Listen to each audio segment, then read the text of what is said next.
샬롬, 사랑하는 새벽나라 친구들 반갑습니다. 여러분과 함께 월요일 말씀을 묵상할 윤수신 전도사입니다. 새나 친구들, 체스를 둘 줄 아시나요? 그렇다면 체스에서 이기는 방법도 아시나요? 체스에는 많은 말들이 있습니다. 퀸도 있고, 나이트도 있고, 비숍도 있고, 룩과 폰도 있습니다. 말들을 많이 잡을수록 게임에서 유리해지는 것은 맞습니다.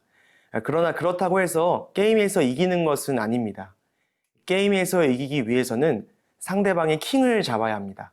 많은 말들을 남겨봤자 소용없습니다.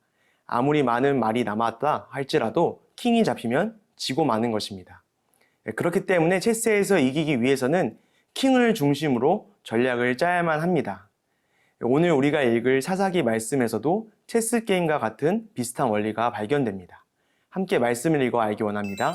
오늘 말씀의 주제는 모두 자기 마음대로입니다. 오늘의 말씀은 사사기 21장 16절에서 25절입니다. 그러자 회중의 장로들이 말했습니다. 베냐민의 여자들이 모두 죽었으니 살아남은 사람에게 우리가 어떻게 아내를 구해주겠는가? 그들이 말했습니다. 베냐민의 살아남은 사람들은 자손을 이어야 하오. 그래야만 이스라엘 지파 하나가 없어지지 않을 것이오. 그러나 베냐민 사람에게 아내를 주는 사람은 저주를 받을 것이다 라고 이스라엘 자손들이 맹세했기 때문에 우리는 우리의 딸들을 그들에게 아내로 줄 수 없소. 그러고는 그들이 말했습니다. 보시오, 베델 북쪽, 베델에서 세겜으로 가는 길 동쪽에 르보나 남쪽에 있는 실로에 해마다 여호와의 절기가 있소. 그래서 그들은 베냐민 사람들에게 지시해 말했습니다. 가서 포도밭에 숨어 있으시오. 살펴보다가 실로의 딸들이 춤을 추기 위해서 나오면 당신들은 포도밭에서 달려나가 실로의 딸들 가운데 하나를 당신들 아내로 붙잡아 베냐민 땅으로 가시오. 그들의 아버지나 형제들이 우리에게 따진다면 우리가 그들에게 말하겠소. 그들에게 은혜를 베풀어 주시오. 우리가 전쟁 중에 그들에게 아내를 구해줄 수 없었기 때문이요.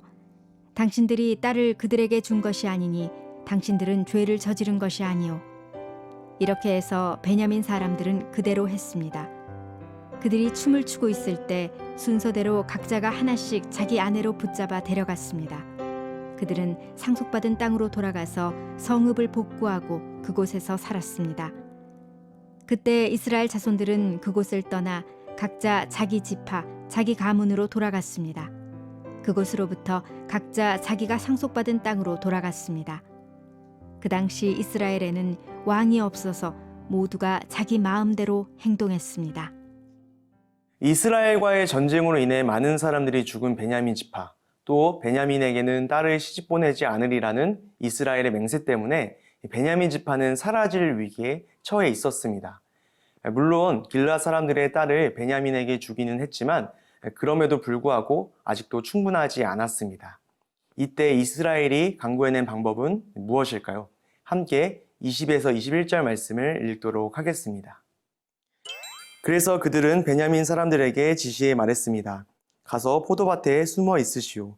살펴보다가 실로의 딸들이 춤을 추기 위해서 나오면 당신들은 포도밭에서 달려나가 실로의 딸들 가운데 하나를 당신들 아내로 붙잡아 베냐민 땅으로 가시오. 이스라엘은 베냐민 지파에게 실로에서 열린 축제에 나온 소녀를 납치하여 결혼하라는 충격적인 대안을 줍니다. 그리고 딸을 납치당한 집에는 딸을 준 것이 아니라 납치당한 것이니 맹세를 어긴 것이 아니라는 황당한 대안을 제시합니다. 왜일까요? 도대체 왜 이렇게까지 하나님의 백성인 이스라엘이 망가진 것일까요? 사랑하는 새나 친구들, 기억하십시오. 우리는 매 순간 하나님께 묻고 하나님께 응답받아 움직여야 합니다. 오늘 이스라엘이 이렇게 엉뚱한 일을 했던 가장 큰 이유가 무엇입니까? 그것은 하나님께 묻지 않았기 때문입니다. 이스라엘은 베냐민 지파의 문제도 자신들이 맹세하여 일으킨 잘못도 그 어떤 것도 하나님께 묻지 않고 자신들 마음대로 했습니다. 그리하여 하나님의 백성으로서 적합하지 않은 엉뚱한 일을 한 것입니다. 마찬가지입니다. 만약 우리도 하나님께 묻지 않고 하나님께 응답받지 않은 가운데 행한다면 끝없이 넘어지고 무너지고 말 것입니다. 그렇게 우리는 매 순간 기도해야 합니다. 내가 한 것만 기도하는 것이 아니라 내가 할 것 또한 기도하며 매 순간 하나님께 물어야 합니다. 바로 그때에 하나님께서 가장 좋은 길을 보여주실 것입니다.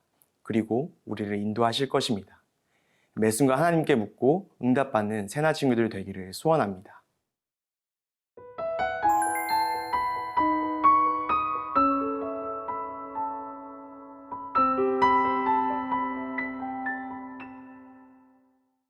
오늘 우리가 읽은 사사기 21장을 끝으로 사사기서는 마무리가 됩니다. 사사기의 저자는 사사기를 마무리하며 이렇게 평가합니다. 이 시간 함께 사사기서의 마지막 절인 25절을 읽도록 하겠습니다. 그 당시 이스라엘에는 왕이 없어서 모두가 자기 마음대로 행동했습니다. 이 사사기 저자는 사사기 시대의 이스라엘은 자기의 마음대로, 자기의 소견대로 행동했다고 이야기합니다.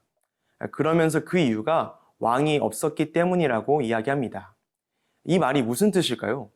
이스라엘에 왕이 없었기 때문에 이스라엘에 왕이 필요하다는 것을 이야기하는 것일까요? 그렇지 않습니다.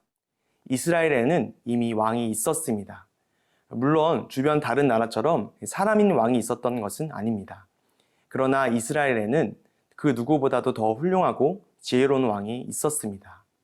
바로 이집트부터 이스라엘을 구원하셨을 뿐만 아니라 가나안 땅을 차지할 때에도 함께 하신 여호와 하나님이셨습니다. 사랑하는 새나 친구들 도전합니다. 여호와 하나님을 왕으로 모시는 삶을 사십시오.